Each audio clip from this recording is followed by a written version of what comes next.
History often celebrates kings, warriors, and visionaries, but the tales of queens who navigated tumultuous political landscapes often remain shrouded in myth or forgotten entirely. Among such figures stands Marguerite de Valois, a woman whose life intertwined with the fiercest struggles of her time. Born into the glittering yet fractured Valois dynasty, Marguerite's story is one of survival, ambition, and unexpected resilience, while often reduced to the scandalous caricature of La Reine Margot. She was far more than a queen married for convenience. Marguerite's journey reflected the chaos of a nation divided by faith and ambition, and her role as both a witness and a participant in these conflicts solidified her place in history. To understand Marguerite de Valois, one must first grasp the era that shaped her, a period defined by a relentless tug-of-war between Catholic and Protestant forces. By the mid-16th century, France was a fractured kingdom. The Protestant Reformation had ignited religious fervor and, with it, decades of bloody conflict known as the French Wars of Religion. These battles were not merely theological debates.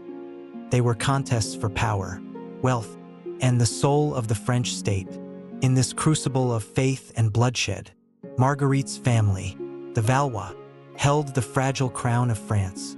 Born on May 14, 1553, Marguerite was the youngest daughter of King Henry II of France and Catherine de Medici, one of the most enigmatic and polarizing figures in French history. From birth, Marguerite's life was steeped in political intrigue. Her parents' union itself was a calculated alliance between the powerful Medici banking family of Florence and the Valois monarchy. Her mother, Catherine, was known for her political cunning, often wielding influence from behind the throne. It was from Catherine that Marguerite inherited her sharp intellect and understanding of court politics, though her life would ultimately diverge from her mother's calculated path. Marguerite grew up in the glittering courts of the Valois monarchy, surrounded by the artistic and cultural renaissance that her family patronized. She was known for her wit, charm, and intelligence, qualities that would later prove both an asset and a liability.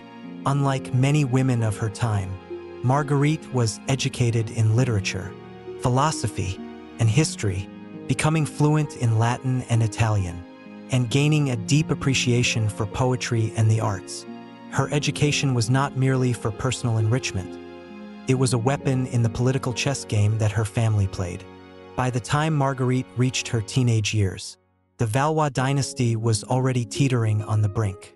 The death of her father, King Henry II, in a jousting accident in 1559, left the throne to her older brothers, Francis II, Charles IX, and later Henry III, all of whom struggled to maintain control over a divided kingdom. Catherine de Medici, as Queen Mother and Regent, became the true power behind the throne, using her children as pawns in her efforts to stabilize France. It was in this volatile climate that Marguerite's marriage was arranged, a union that would place her at the epicenter of France's religious wars. In 1572, she married Henry of Navarre, a Protestant prince and heir to the throne of Navarre. The marriage was a bold attempt to bridge the chasm between Catholics and Protestants in France. Yet, as grand as the wedding might have seemed, it was overshadowed by one of the darkest chapters in French history, the St. Bartholomew's Day Massacre. Marguerite's wedding, celebrated with pomp and grandeur, brought thousands of Protestants to Paris, including their leader, Admiral Gaspard de Coligny. Tensions were high, but few anticipated the bloodbath that would follow. Just days after the wedding, Catholic mobs, likely incited by political factions within the court, unleashed a wave of violence against Protestants. The massacre began in the streets of Paris and spread across the kingdom, claiming the lives of thousands. Marguerite, caught in the chaos, reportedly saved her new husband's life by sheltering him in her chambers. This act of defiance hinted at her emerging independence, a trait that would define her tumultuous relationship with Henry and her position in French politics. The marriage of Marguerite and Henry was fraught from the start. While it was meant to be a symbol of unity, it quickly became clear that their union was one of mutual necessity rather than affection. Marguerite's Catholic upbringing and loyalty to her family often placed her at odds with Henry's Protestant allies. Meanwhile, Henry's frequent infidelities and political ambitions further strained their bond. Their marriage became a microcosm of France's broader struggles, an uneasy coexistence marred by betrayal and conflict. Despite the challenges, Marguerite's position as Queen Consort of Navarre gave her a unique platform. She established her own court at Nerac, a place that became a haven for poets, artists, and thinkers. Marguerite's charisma and patronage earned her admiration, even as rumors of her romantic entanglements and political machinations swirled. Her court was a reflection of her personality, vibrant, intellectual, and unapologetically ambitious. As the years passed, Marguerite's relationship with her husband deteriorated. The political alliance that had brought them together unraveled, and by the 1580s, she found herself increasingly isolated. Her refusal to align completely with Henry's Protestant cause and her continued loyalty to her Catholic family made her a liability in his quest for power. By 1586, Marguerite was effectively exiled, living in relative obscurity as Henry ascended to the throne of France as Henry IV. Yet Marguerite's story did not end in exile. In 1599, her marriage to Henry was annulled, freeing him to remarry and solidify his dynasty with a Catholic queen, Marie de Medici. For many, this might have marked the end of Marguerite's influence, but she refused to fade into obscurity. In her later years, she returned to Paris, reclaiming her place in society and crafting a new legacy as a patron of the arts and a chronicler of her tumultuous times. Marguerite de Valois remains a figure of enduring fascination, not because she wielded great power, but because she survived when so many others fell. Her life, marked by scandal, betrayal, and resilience, offers a window into one of the most turbulent periods in French history. As we delve into her story, we uncover not just the life of a queen, but the struggles of a woman navigating the treacherous waters of faith, family, and ambition in a kingdom on the brink of collapse. In the sprawling palaces of 16th-century France, where Renaissance artistry met the echoes of medieval chivalry, Marguerite de Valois was born into a world of glittering power and deadly intrigue. Her arrival on May 14, 1553, heralded the birth of one of the era's most enigmatic figures, a princess whose life would mirror the turbulence of her dynasty. Marguerite, affectionately called Margot, was the youngest daughter of King Henry II of France and Catherine de Medici, a lineage that tied her fate to the very heart of French politics. The Valois dynasty, into which Marguerite was born, was one of Europe's most illustrious royal houses. Yet, by the mid-16th century, it was also a dynasty under siege. King Henry II, a ruler of considerable ambition, presided over a kingdom divided not only by feudal rivalries but by a growing religious schism. The Protestant Reformation, spreading like wildfire across Europe, had found fertile ground in France. Known as Huguenots, French Protestants were not merely a religious movement but a political force that challenged the Catholic dominance of the monarchy. The resulting tensions boiled over into a series of bloody conflicts, collectively known as the French Wars of Religion. Marguerite's life would be inextricably tied to these struggles. From the moment of her birth, Marguerite was destined for a life steeped in both privilege and peril. As the daughter of Henry II, she was born into a family that projected an image of strength and sophistication. Her father, a charismatic and athletic king, was a patron of the arts and a skilled warrior.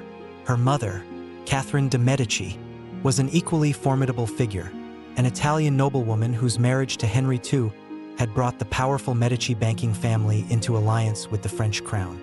Catherine was a woman of sharp intelligence and unyielding ambition, qualities she would use to navigate the treacherous waters of French politics after her husband's untimely death.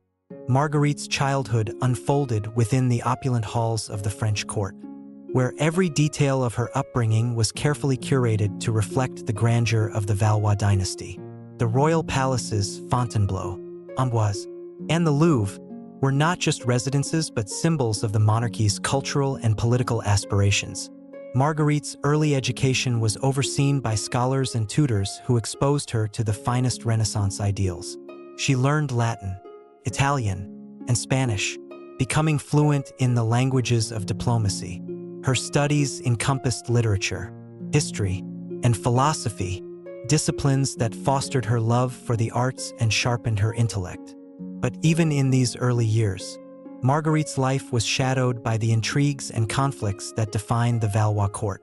Her father, Henry II, though a capable monarch, was deeply influenced by his mistress, Diane de Poitiers, a woman of remarkable beauty and political acumen. Diane's hold over the king created a tense dynamic within the royal family, one that Catherine de Medici navigated with careful pragmatism. Marguerite grew up witnessing these complex relationships, absorbing lessons in diplomacy and survival that would serve her in later years. The death of Henry II in 1559 marked a turning point for the Valois family and for Marguerite's life. The king's death, caused by a freak accident during a jousting tournament, plunged the monarchy into uncertainty. His eldest son, Francis II, ascended the throne, but his reign was short-lived. A sickly and inexperienced boy of 15, Francis was ill-equipped to handle the pressures of kingship. His death in 1560 left the crown to his younger brother, Charles IX, with Catherine de Medici assuming the role of regent. Under Catherine's regency, the Valois court became a center of both cultural brilliance and political intrigue. Catherine's rule was marked by her attempts to maintain a delicate balance between Catholic and Protestant factions, a task made all the more difficult by the rise of the militant Catholic Guise family. Marguerite, as a young princess, observed these machinations closely. Her mother's ability to outmaneuver rivals and consolidate power left a lasting impression on her, shaping her own approach to the complexities of royal life. As Marguerite grew into adolescence, her beauty and charm began to draw attention. Contemporary accounts describe her as a woman of striking appearance, with dark hair, luminous eyes, and a natural elegance that captivated those around her. But it was not merely her physical beauty that set her apart. Marguerite possessed an extraordinary intellect and a sharp wit that earned her admiration from poets, philosophers, and courtiers alike. These qualities made her a valuable asset in the eyes of her family, who saw her as a potential pawn in the dynastic chess game of European politics. Marguerite's first foray into this political world came in the form of marriage negotiations. In the 16th century, royal marriages were rarely about love. They were instruments of statecraft, designed to forge alliances and secure power. For Marguerite, this reality became evident as her hand in marriage was considered a prize to be leveraged. The Valois court entertained proposals from numerous suitors, each representing a potential alliance that could shift the balance of power in France or abroad. Amid these negotiations, Marguerite became entangled in the larger conflicts of her time. The French Wars of Religion, which had erupted in 1562, were entering a particularly volatile phase. The Huguenots, led by figures like Admiral Gaspard de Coligny, were pressing for greater religious freedoms, while Catholic hardliners, supported by the Guise family, sought to crush the Protestant movement. These divisions were not merely abstract.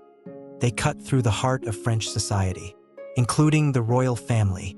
Marguerite's brothers, particularly Charles IX and Henry, Duke of Anjou, later Henry III, were deeply involved in the conflict, often at odds with each other and their mother's attempts to mediate.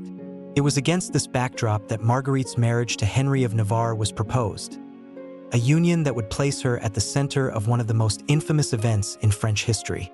Henry of Navarre, a Protestant prince from the Bourbon family, represented both an opportunity and a risk.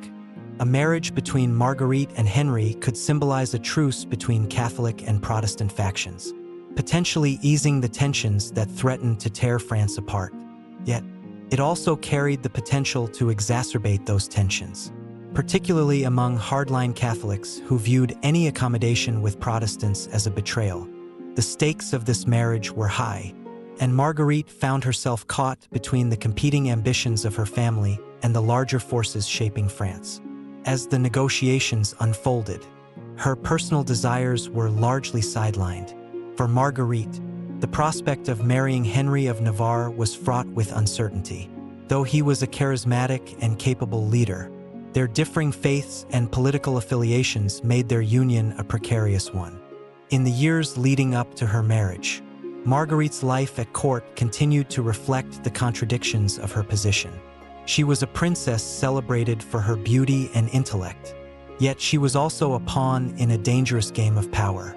Her loyalty to her family, particularly her mother and brothers, often placed her in difficult situations, forcing her to navigate the treacherous waters of court politics with caution and skill.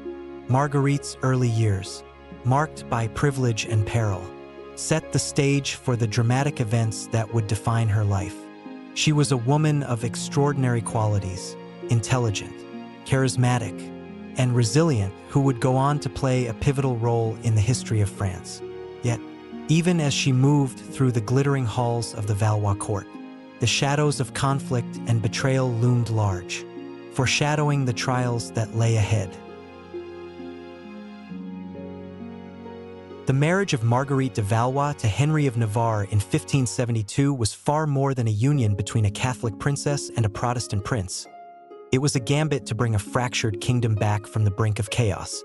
For years, the French wars of religion had ravaged the country, leaving thousands dead and dividing families, communities, and entire regions. In this context, the union of Marguerite and Henry was envisioned as a beacon of hope for reconciliation. Instead, it became a prelude to one of the darkest chapters in French history. Marguerite's marriage was not an affair of the heart. Though Henry of Navarre was known for his wit, charm, and pragmatism, Marguerite's feelings toward him were, at best, lukewarm. More significantly, she had little say in the matter. The marriage was orchestrated by her mother, Catherine de Medici, and her brother King Charles IX, who believed that tying the Protestant Bourbon family to the Catholic Valois dynasty could stabilize the kingdom. For Marguerite, the marriage was both an obligation and a trial. She would enter a union rife with political and personal challenges. The wedding preparations were lavish, befitting the grandeur of the French court.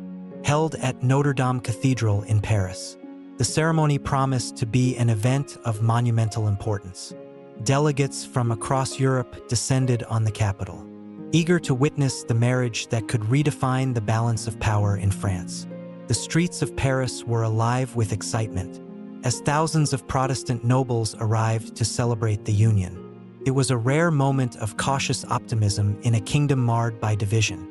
Yet beneath the glittering surface of the festivities lay simmering tensions. Many Catholic hardliners, including the powerful Guy's family, viewed the marriage with suspicion, if not outright hostility.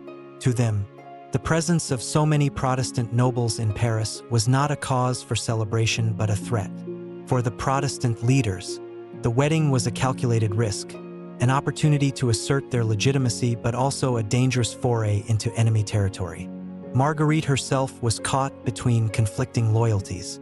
A devout Catholic by upbringing, she was deeply attached to her family, particularly her mother and her brothers Charles IX and Henry, Duke of Anjou. At the same time, she understood the political significance of her marriage and the potential it held to bring peace.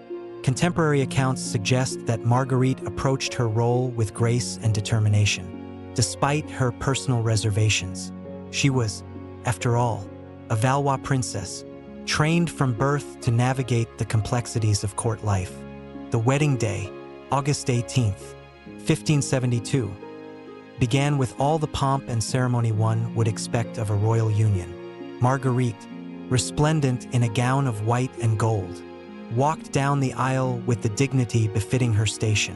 Henry of Navarre, dressed in a simple but elegant Protestant fashion, struck a contrast to the opulence of the Catholic court.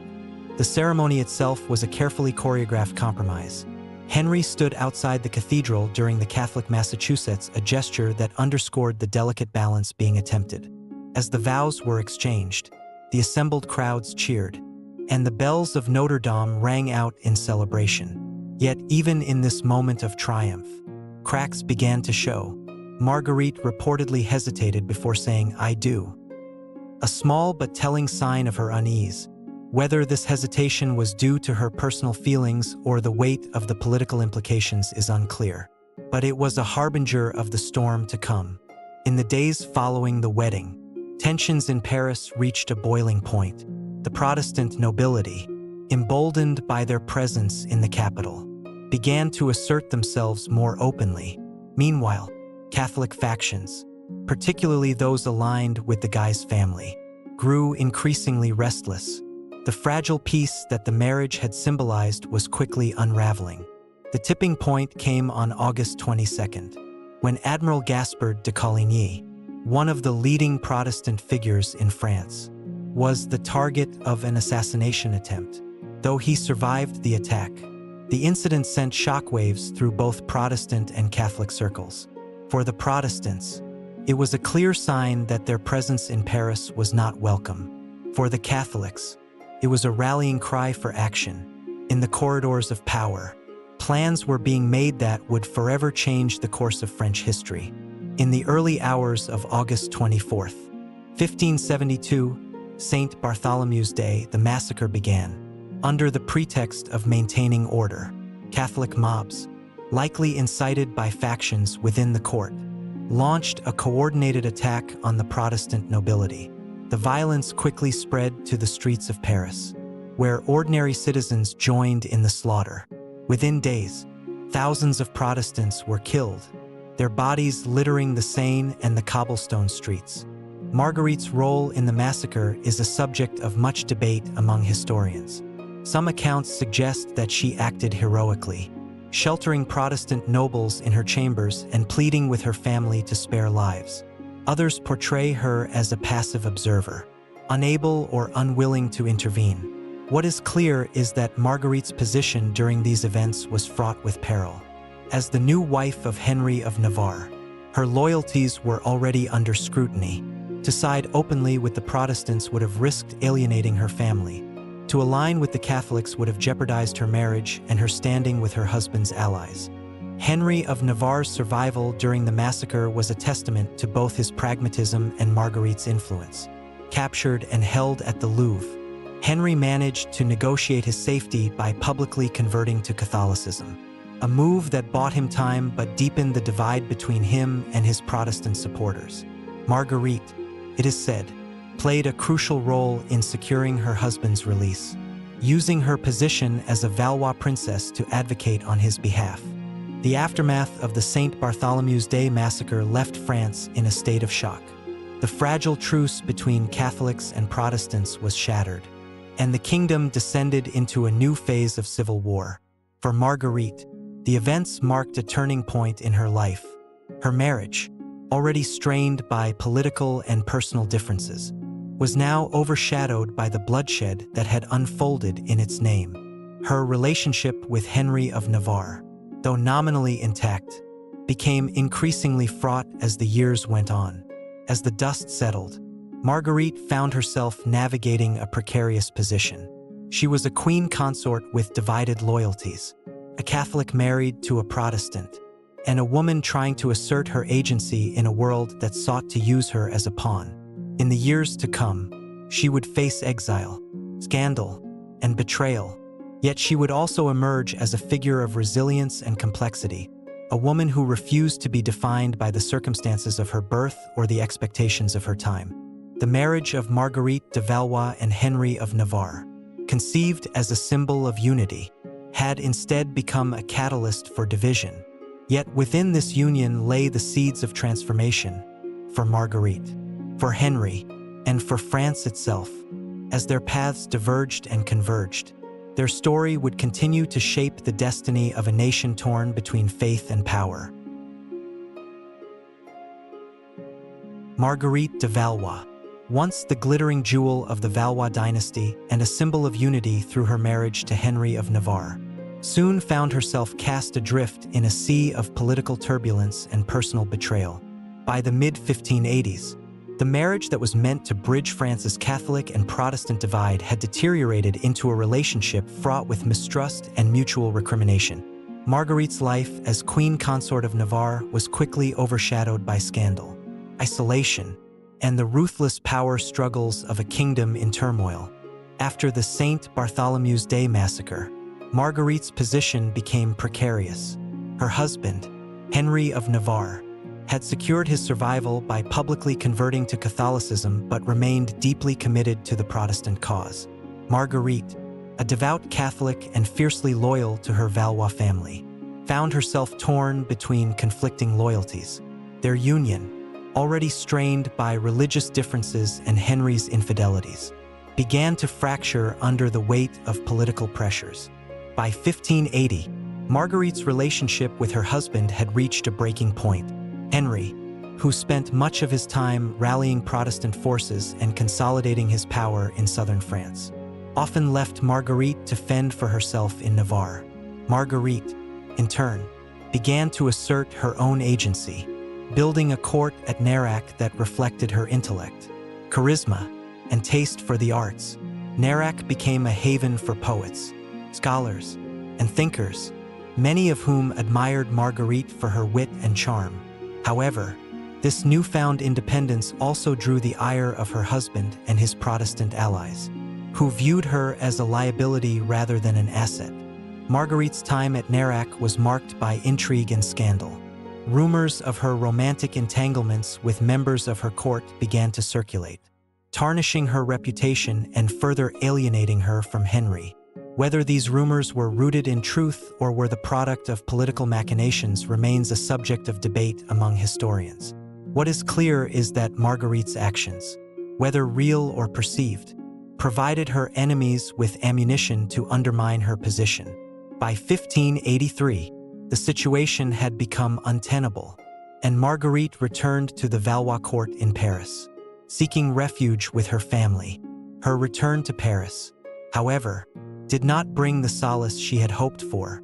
The Valois court, under the rule of her brother Henry III, was itself a cauldron of intrigue and factionalism. Henry III, whose reign was marked by indecision and his inability to control the Catholic League, viewed Marguerite with suspicion. Her reputation as a scandalous and politically ambiguous figure made her a target for criticism from both Catholic hardliners and Protestant reformers. Even her mother, Catherine de Medici, who had once championed her, began to distance herself from her increasingly controversial daughter. In 1585, Marguerite's fortunes took a dramatic turn when she was implicated in a plot against her husband. The details of the conspiracy remain murky, but it was widely believed that Marguerite had aligned herself with Catholic forces opposed to Henry's Protestant ambitions. Henry, furious at what he perceived as her betrayal, demanded that she leave Navarre. Marguerite, now effectively exiled, retreated to the small town of Agen, where she attempted to establish her own power base. Agen, however, proved to be an inhospitable refuge. Marguerite's efforts to assert control over the town met with resistance from local authorities, who viewed her as an outsider and a threat. Her court at Agen, once a vibrant center of culture and diplomacy, began to unravel as key allies abandoned her. By 1586, the situation had deteriorated to the point that Marguerite was forced to flee, seeking sanctuary in the fortress town of Carlat. Her time at Carlat was marked by hardship and humiliation. Marguerite, once the queen consort of Navarre and a princess of France, now found herself living in near-impoverished conditions, surrounded by a dwindling circle of loyal followers. Her isolation deepened when her brother Henry III, under pressure from the Catholic League, ordered her arrest. Marguerite was taken into custody and imprisoned in the Château d'Usson, a remote fortress in the Auvergne region. The years Marguerite spent at Usson were a period of both reflection and reinvention. Though she was effectively a prisoner, she managed to transform her captivity into an opportunity for self-expression and intellectual growth. Marguerite began to write, penning memoirs that chronicled her life and the tumultuous events of her time. These writings, later published as Memoirs de Marguerite de Valois, offer a rare glimpse into the mind of a woman who had navigated the treacherous waters of 16th-century politics with remarkable resilience. At Assen, Marguerite also sought to rebuild her reputation. She established a modest court that attracted scholars, artists, and poets, many of whom admired her intellect and cultural sophistication. Marguerite's charm and charisma, which had once dazzled the Valois court, now served to win over her captors and local officials. Over time, she transformed Assen from a place of exile into a center of art and learning, cementing her legacy as a patron of the Renaissance. Despite her efforts to reclaim her dignity, Marguerite's exile remained a source of deep personal pain. She was cut off from her family and estranged from her husband, who had ascended to the throne of France as Henry IV in 1589. Their marriage, once a symbol of unity, was now little more than a political inconvenience. In 1599, after years of separation, Henry IV sought an annulment, citing their lack of children as grounds. Marguerite, perhaps recognizing the futility of resistance, agreed to the annulment, securing a generous financial settlement in return. The annulment marked the end of Marguerite's role as Queen Consort of Navarre, but it also freed her to chart her own course. In the years that followed, she returned to Paris, where she re-established herself as a prominent figure in French society. No longer bound by the expectations of royalty, Marguerite embraced her identity as a patron of the arts and a chronicler of history. Her writings, filled with wit, insight, and occasional barbs, cemented her reputation as one of the most intriguing figures of her time. Marguerite de Valois' exile, though a period of great adversity, also revealed her resilience and adaptability. Stripped of her titles and surrounded by enemies, she managed to carve out a new life for herself, one defined not by the ambitions of others but by her own intellect and creativity. In doing so, she laid the groundwork for a legacy that would endure long after the political storms of her time had passed. By the late 16th century, Marguerite de Valois had become one of the most controversial figures in France. Once celebrated as the beautiful and intelligent daughter of the Valois dynasty, her life had taken a dramatic turn, becoming a tapestry of scandal, political intrigue, and personal defiance. Dubbed La Reine Margot by her contemporaries, Marguerite's name became synonymous with decadence and rebellion, while history often portrays her through the lens of rumor and gossip. Her life during this period reveals a woman determined to assert her independence in a society that sought to confine her. Marguerite's time at the court of Navarre and her subsequent exile had already earned her a reputation as a figure of intrigue. Her charisma, wit, and beauty had captivated poets and courtiers alike, but they had also drawn the scrutiny of both her allies and enemies. In a world where power often hinged on perception, Marguerite's image as a scandalous queen consort became both a weapon and a burden. The origins of Marguerite's reputation as a woman of scandal can be traced to her marriage to Henry of Navarre. Their union, meant to symbolize reconciliation between Catholics and Protestants, quickly deteriorated into a marriage of political convenience. Henry, whose charm and pragmatism masked a streak of infidelity, surrounded himself with mistresses and openly flaunted his affairs. Marguerite, initially patient, soon grew resentful of her husband's neglect and the humiliations he subjected her to. She, too, began to pursue relationships outside the bounds of marriage, whether out of revenge, loneliness, or genuine affection remains unclear. At the court of Navarre, Marguerite's rumored affairs became the subject of widespread gossip. Her alleged lovers included prominent courtiers and nobles, some of whom were close to Henry himself, while evidence of these relationships is scant and often exaggerated. The mere suggestion of infidelity was enough to fuel scandal. For Henry and his Protestant allies, Marguerite's behavior was not only a personal affront but a political liability. Her actions, whether real or perceived, gave their enemies ammunition to question the stability of their alliance. Marguerite's return to the Valois court in Paris only amplified the scrutiny she faced. The French court, known for its opulence and intrigue, was a hotbed of gossip and factionalism. Marguerite's charm and intelligence made her a magnet for admirers, but they also made her a target for her detractors. Her relationship with her brother, King Henry III, was particularly fraught. Once close, the siblings grew estranged as Henry III's reign became increasingly unstable. Marguerite's association with Catholic factions opposed to her husband further strained their relationship, leading to accusations that she was plotting against both her brother and her husband. The scandals surrounding Marguerite reached their zenith during her exile.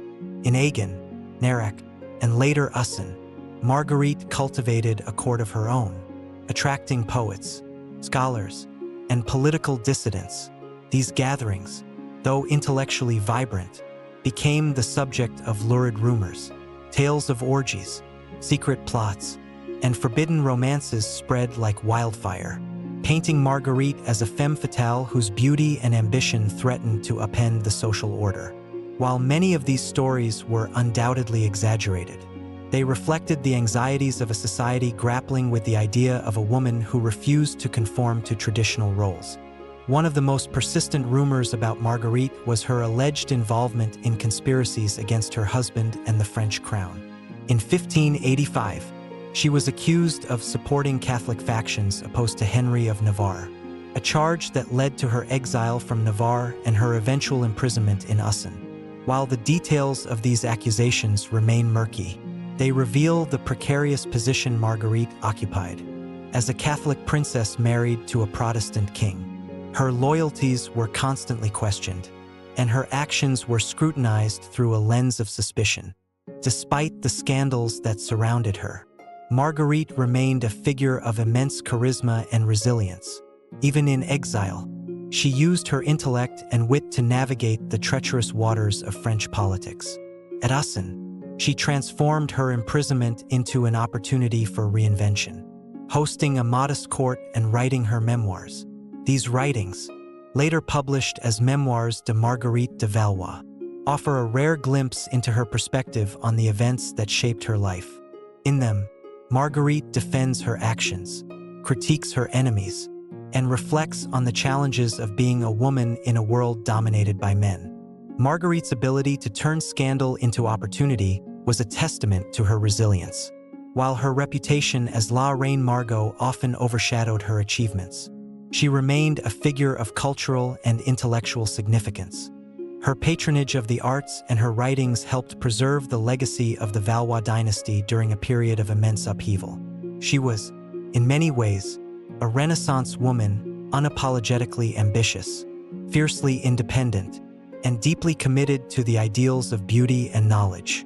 By the time Marguerite's marriage to Henry of Navarre was annulled in 1599, her reputation as a scandalous queen had become firmly entrenched in the public imagination. Yet this image, while colorful, fails to capture the complexity of her character. Marguerite was not merely a woman of scandal.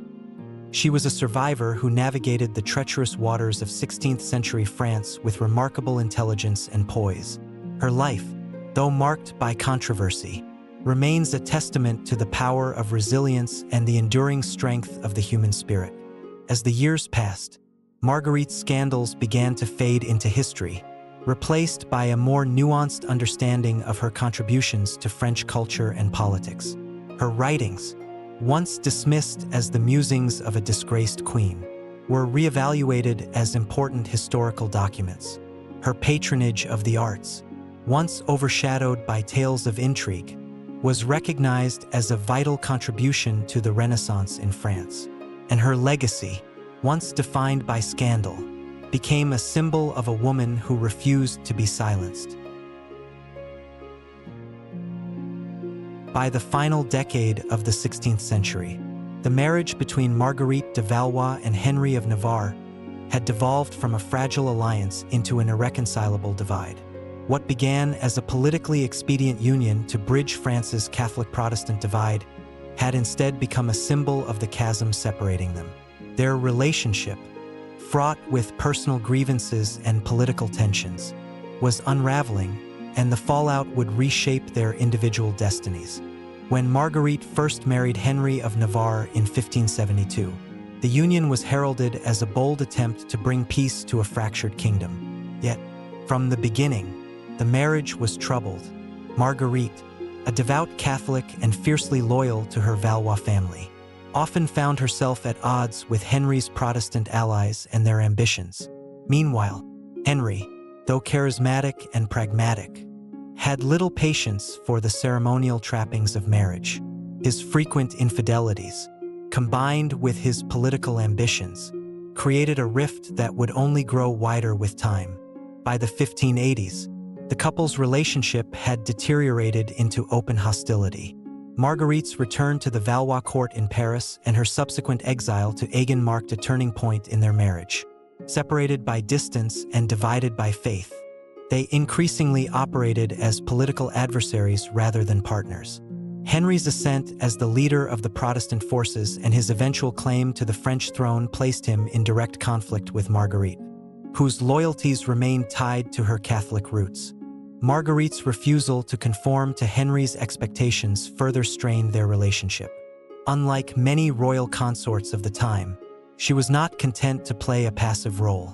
Her sharp intellect, political acumen, and natural charisma made her a force to be reckoned with.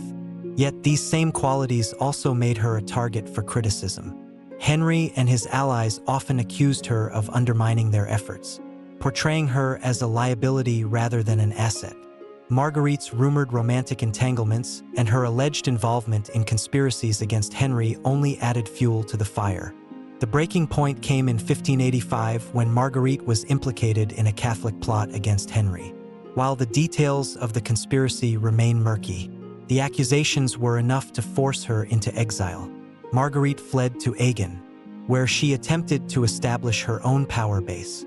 However, her efforts were met with resistance from local authorities, and her position quickly became untenable. By 1586, she had retreated to Carlat and later to the Château d'Usson, where she spent much of the next decade in captivity. While Marguerite endured exile and imprisonment, Henry's star continued to rise. In 1589, following the assassination of her brother, King Henry III, Henry of Navarre ascended the French throne as Henry IV. His claim to the crown, however, was met with fierce resistance from Catholic forces, who refused to accept a Protestant king. To secure his position, Henry famously converted to Catholicism in 1593, declaring that Paris is worth a Massachusetts. This pragmatic decision allowed him to consolidate his power and bring an end to the French wars of religion with the Edict of Nantes in 1598. For Marguerite, Henry's rise to power was a bittersweet development. Though she was now the queen consort of France in name, her estrangement from Henry meant that she wielded no real influence at court.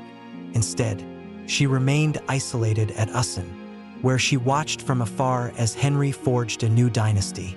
Her position became even more precarious when Henry began to seek an annulment of their marriage. Henry's desire for an annulment was driven by both personal and political considerations. By 1599, his marriage to Marguerite had failed to produce an heir, a situation that posed a significant threat to the stability of his nascent Bourbon dynasty. Furthermore, his relationship with Marie de Medici, an Italian noblewoman of considerable wealth and influence, offered a promising solution to his dynastic concerns. An annulment would allow Henry to marry Marie and secure the succession through legitimate offspring. For Marguerite, the prospect of annulment was both a humiliation and an opportunity. On the one hand, it represented a final severing of ties with a man who had once been her husband and ally. On the other hand, it offered her a chance to negotiate favorable terms and regain a measure of autonomy. Marguerite, ever pragmatic, approached the negotiations with her characteristic intelligence and poise. She agreed to the annulment in exchange for a generous financial settlement and the retention of her title as queen. The annulment, granted by Pope Clement VIII in 1599, marked the official end of Marguerite and Henry's tumultuous marriage. Henry wasted little time in marrying Marie de Medici, who would go on to bear him 6 children, including Louis XIII, the future king of France. For Henry, the annulment and remarriage represented a fresh start, one that allowed him to solidify his dynasty and secure his legacy. For Marguerite, it was the end of one chapter and the beginning of another.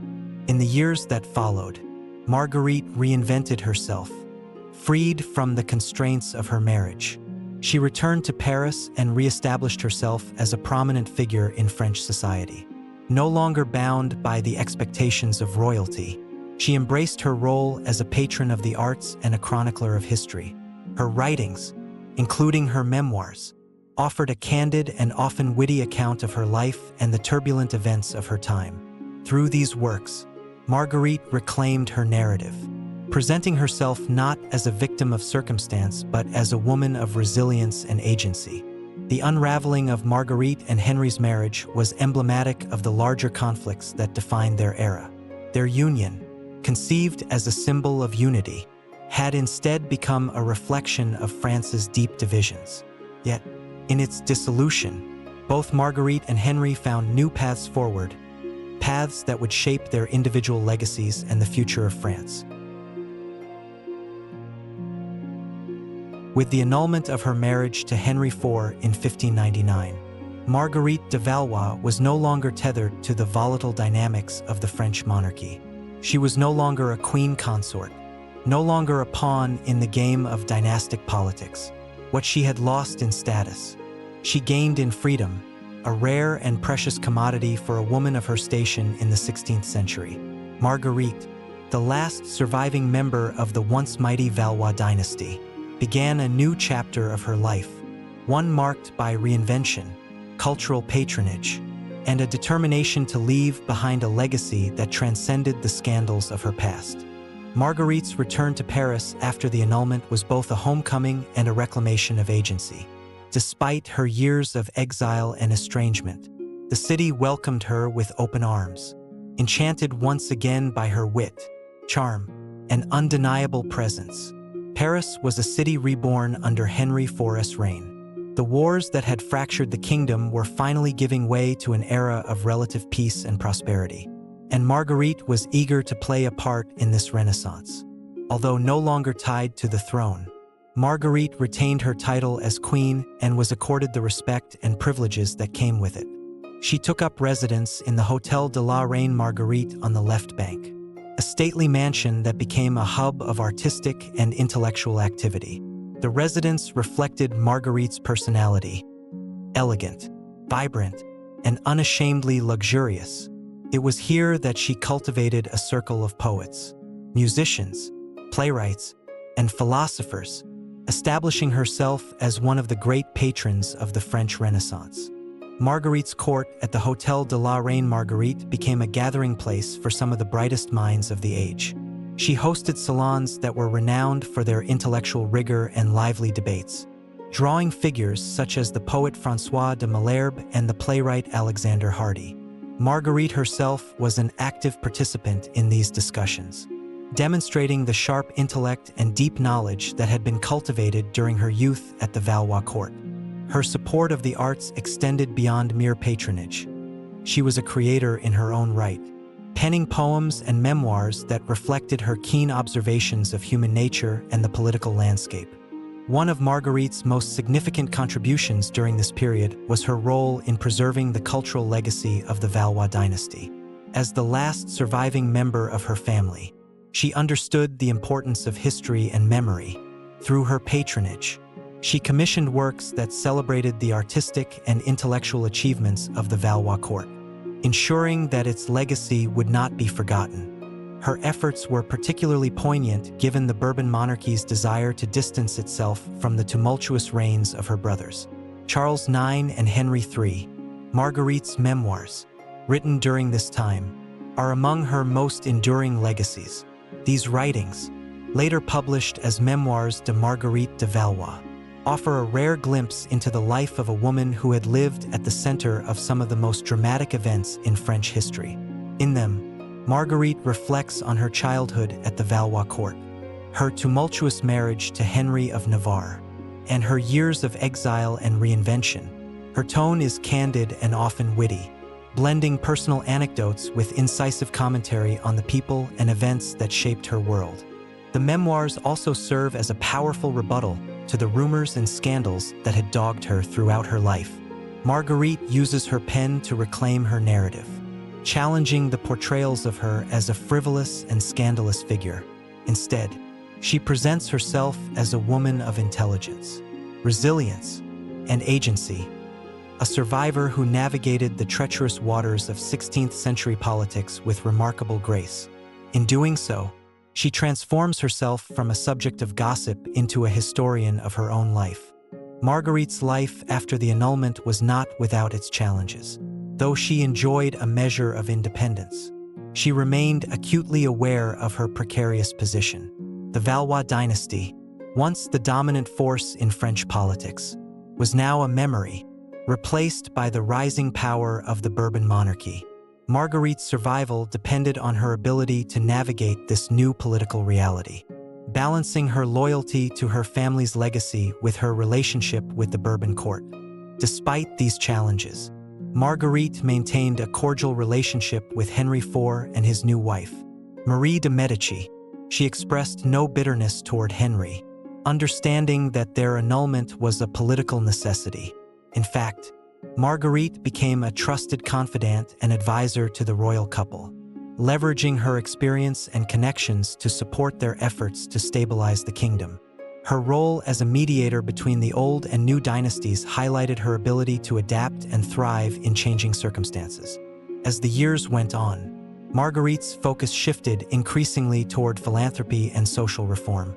She used her considerable wealth and influence to support charitable causes, including the construction of hospitals and the care of the poor. These acts of generosity endeared her to the people of Paris, who came to see her as a figure of compassion and wisdom rather than scandal.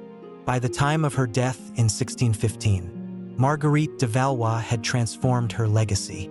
Once dismissed as a scandalous and controversial queen, she had emerged as a patron of the arts, a chronicler of history, and a bridge between two of France's most significant dynasties.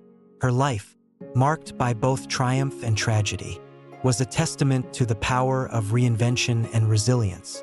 Marguerite's death marked the end of an era. With her passing, the Valois dynasty, which had ruled France for centuries, became a chapter in history, yet her contributions to French culture and her efforts to preserve her family's legacy ensured that she would not be forgotten. Today, Marguerite de Valois is remembered not only as La Reine Margot but as a woman who defied expectations and left an indelible mark on the history of France. As Henry IV ascended the French throne in 1589, Marguerite de Valois, his estranged wife, found herself in an unusual position, no longer queen consort and living in exile at the Château d'Usson. Marguerite was both a relic of the Valois dynasty and a link to the Bourbon monarchy. Despite the annulment of their marriage in 1599, her shadow loomed over Henry's reign, a reminder of the tumultuous history that had brought him to power. Henry IV's reign marked the beginning of a new chapter for France. After decades of religious wars, he sought to unite the country under the Bourbon dynasty, healing the fractures left by the Valois. His decision to convert to Catholicism in 1593 was a pragmatic move that underscored his commitment to stability. The Edict of Nantes, issued in 1598, granted religious tolerance to Protestants, bringing an end to the French wars of religion. Yet, as Henry worked to establish peace, Marguerite's presence remained a complicating factor in the Bourbon narrative. Despite their annulment, Henry maintained a complicated relationship with Marguerite. On one hand, she was a symbol of the chaos and division that had characterized his rise to power. On the other hand, her connections to the Valois dynasty were invaluable. Marguerite's continued use of the title Queen and her prominent position in Parisian society gave her a level of influence that Henry could not ignore. Rather than marginalizing her, Henry chose to foster a cordial relationship, recognizing her potential as an ally. Marguerite, for her part, understood the delicate balance she needed to strike. While she no longer wielded official power, she retained a significant amount of social capital. Her court at the Hôtel de la Reine Marguerite became a nexus of art, culture, and diplomacy, attracting figures from across the political and religious spectrum. This network allowed her to mediate between Catholic and Protestant factions, providing a vital link between Henry's government and the broader population. One of the most intriguing aspects of Marguerite's role during Henry's reign was her relationship with his second wife, Marie de Medici. Marie, a devout Catholic and an Italian noblewoman, brought stability to Henry's court and bore him 6 children, including the future Louis XIII. While history often portrays relationships between a king's former and current wives as fraught, Marguerite and Marie's interactions were surprisingly cordial. Marguerite went out of her way to publicly support Marie, recognizing that their alliance could strengthen her position at court. Marguerite's actions during this period were not purely altruistic. By aligning herself with Marie and Henry, she ensured her continued relevance in the Bourbon court. Her ability to navigate these complex relationships showcased her political acumen, honed over decades of survival in one of the most treacherous courts in Europe. As Henry IV solidified his rule, Marguerite's role shifted from that of a political figure to a cultural one. Her patronage of the arts and her writings helped shape the intellectual climate of the Bourbon court. She commissioned works that celebrated the unity of France under Henry's rule while subtly emphasizing the contributions of the Valois dynasty. In doing so, she positioned herself as a bridge between the past and the future, ensuring that her family's legacy would not be forgotten. Despite her efforts to maintain harmony, Marguerite's relationship with Henry and his court was not without tension. Some of Henry's advisors viewed her continued influence with suspicion, questioning her loyalty to the Bourbon cause. These doubts were fueled by Marguerite's occasional forays into political intrigue, as well as her unwavering pride in her Valois heritage. Yet Henry, ever pragmatic, understood that Marguerite's value lay in her ability to connect with constituencies that might otherwise remain hostile to his rule. Marguerite's presence at court also served a symbolic purpose. Her survival and reinvention mirrored France's own journey from division to unity. Just as Marguerite had weathered the storms of exile and scandal, so too had France endured the devastation of religious wars. Her story resonated with a population eager for reconciliation and renewal, making her a potent symbol of the country's resilience. Henry's assassination in 1610 marked the end of an era. For Marguerite, the loss of her former husband and ally was a deeply personal blow. While their relationship had been fraught with conflict and compromise, they shared a mutual respect born of shared history. Henry's death left a vacuum in French politics, one that would be filled by regents, factions, and intrigue. In the aftermath of Henry's assassination, Marguerite continued to play a role in French society. Though her influence began to wane, the rise of Louis XIII and the consolidation of Bourbon power signaled a new chapter for France, one in which Marguerite's connection to the Valois became less relevant. Yet her contributions to the cultural and political life of the court remained significant. Marguerite's ability to maintain her influence during Henry IV's reign speaks to her adaptability and intelligence. Though no longer a queen consort, she carved out a unique space for herself, one that allowed her to navigate the shifting dynamics of the Bourbon court while preserving her own legacy. Her relationship with Henry, complex and multifaceted, underscores the enduring impact of her life on the history of France. As the last Valois, Marguerite de Valois represented both the end of an era and the possibility of renewal. Her story, intertwined with that of Henry IV, reflects the complexities of a kingdom seeking unity in the face of division. Together, their legacies helped shape the foundation of modern France, leaving an indelible mark on the nation's history. By the time Marguerite de Valois entered the later years of her life, her reputation had undergone a remarkable transformation. No longer merely a queen whose marriage ended in scandal, she had established herself as an intellectual force and a cultural icon. Marguerite's role as a patron of the arts, her contributions to French literature, and her efforts to mediate between the polarized factions of her country marked her as a woman ahead of her time. She was a survivor of political upheaval and a symbol of resilience in a nation that had been fractured by decades of religious war. Marguerite's literary pursuits were central to her legacy. Her memoirs, Memoirs de Marguerite de Valois, published posthumously, became one of the most influential texts of the period.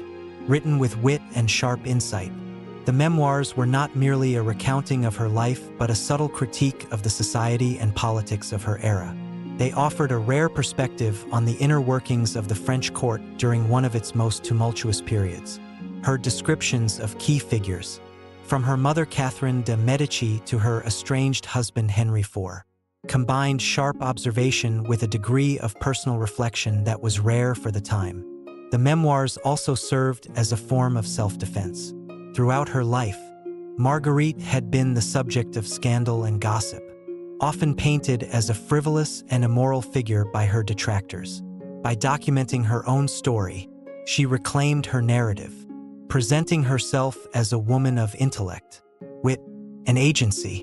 Her writings highlighted her loyalty to her family, her dedication to the arts, and her efforts to navigate the dangerous waters of 16th-century politics.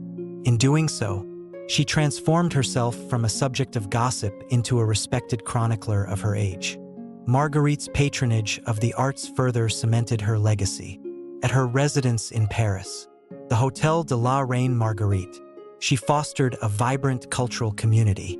Poets, playwrights, musicians, and philosophers found a welcoming haven under her roof, where they were free to explore new ideas and experiment with their craft.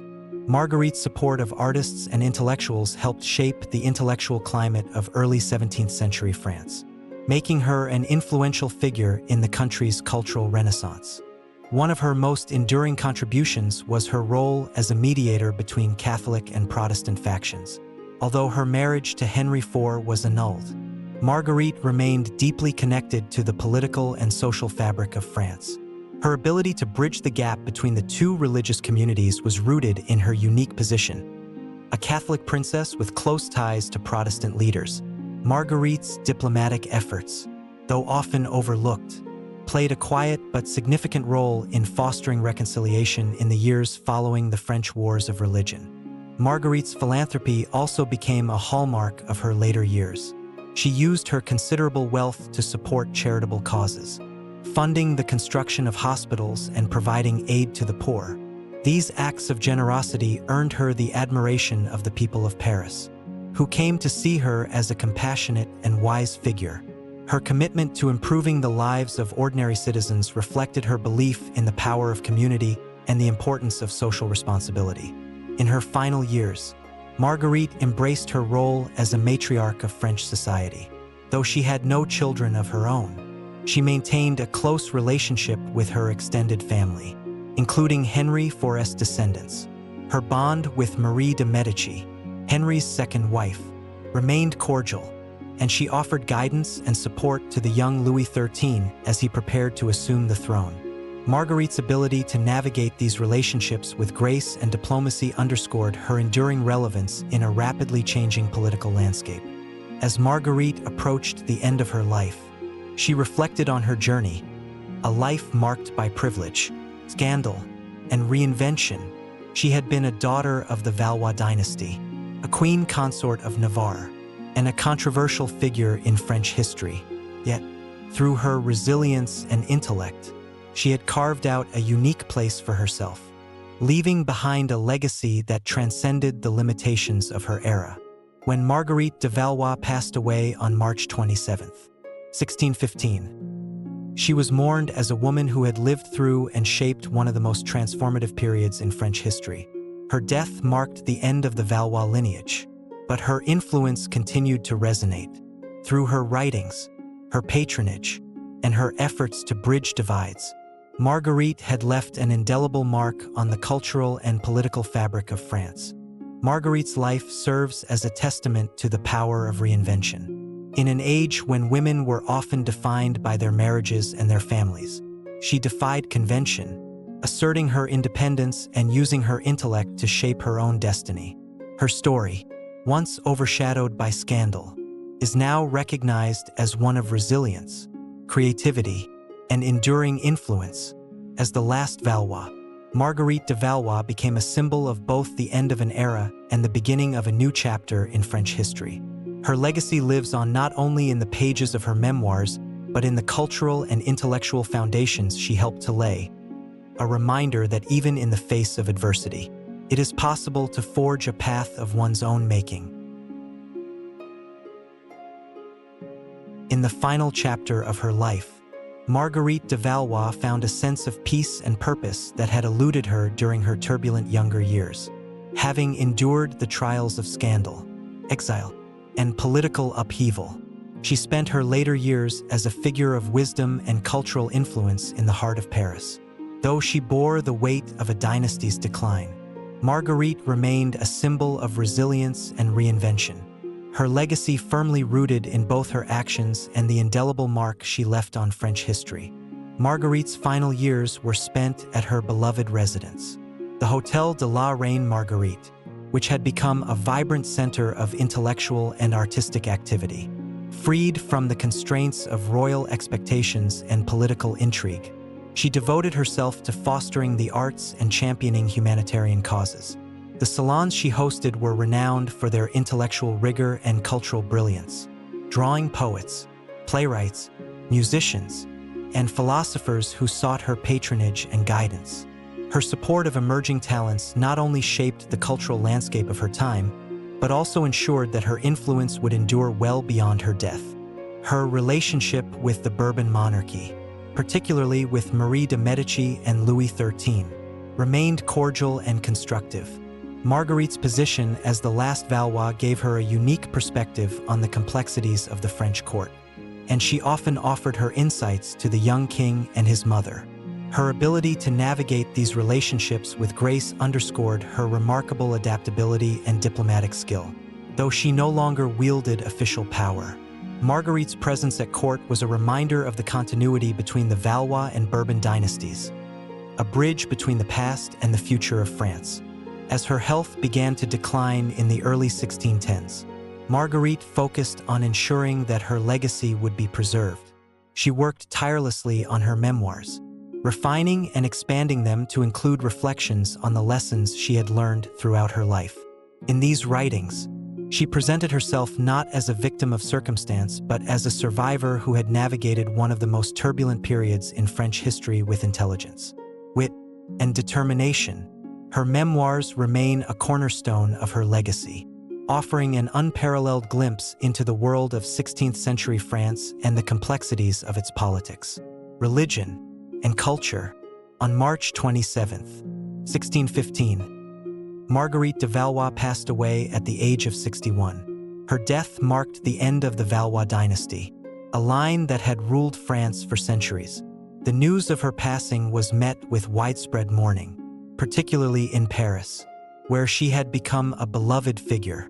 Her funeral was a solemn and dignified affair, befitting her status as the last Valois.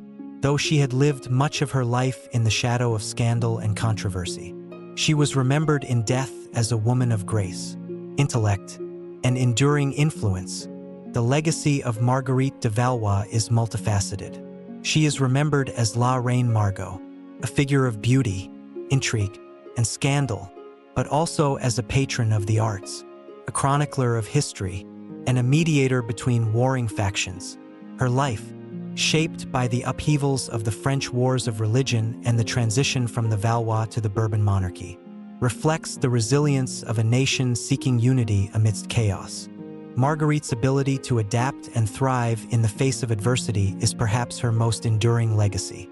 At a time when women were often defined by their roles as wives and mothers, she carved out an identity that was uniquely her own. She was a queen, an exile, a writer, patron, and above all, a survivor. Her story serves as a testament to the power of reinvention and the enduring impact of a life lived with courage and purpose. Today, Marguerite de Valois is celebrated as a symbol of the French Renaissance, a woman who transcended the limitations of her time to leave a lasting mark on history. Her contributions to literature, art, and diplomacy continue to inspire, reminding us that even in the face of great challenges, it is possible to shape one's destiny and create a legacy that endures. As the last Valois, Marguerite embodied the complexities of her era, a time of war, faith, and transformation. Through her resilience, intellect, and grace, she became not just a witness to history but an active participant in its making. Her story, with all its triumphs and tribulations, stands as a reminder of the enduring strength of the human spirit and the power of a life well lived.